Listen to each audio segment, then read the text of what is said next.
Hello guys, welcome back. Now today let's start our other tool on our features command manager. Let's go to the part modeling environment of SolidWorks. Now today we are going to learn about Revolve cut, Sweepcut. Now first of all, to activate this command, first of all we need a sketch. So let's draw a sketch. Let's draw one rectangle and extrude it. Click OK and extrude. Okay, click OK.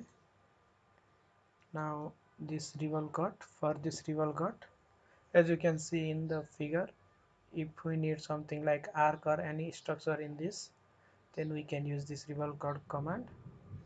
And this command is also very easy, as we have already done with revolve. So to start with revolve cut, we need to draw one at profile so that we can make the cut of that profile. So let's go to this edge and click on sketch and make this edge normal. Now let's draw one rectangle this side. Sorry, I'll choose corner rectangle and from here to here. Okay, click OK.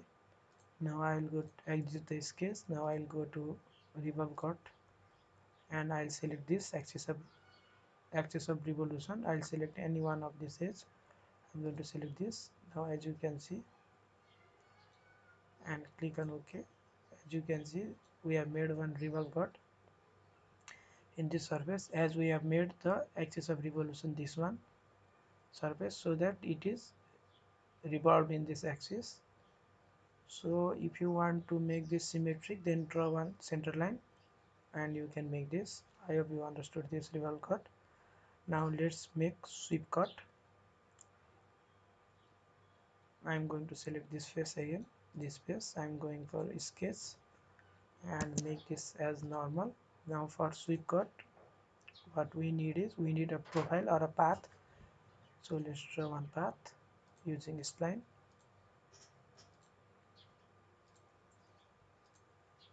Our path is completed.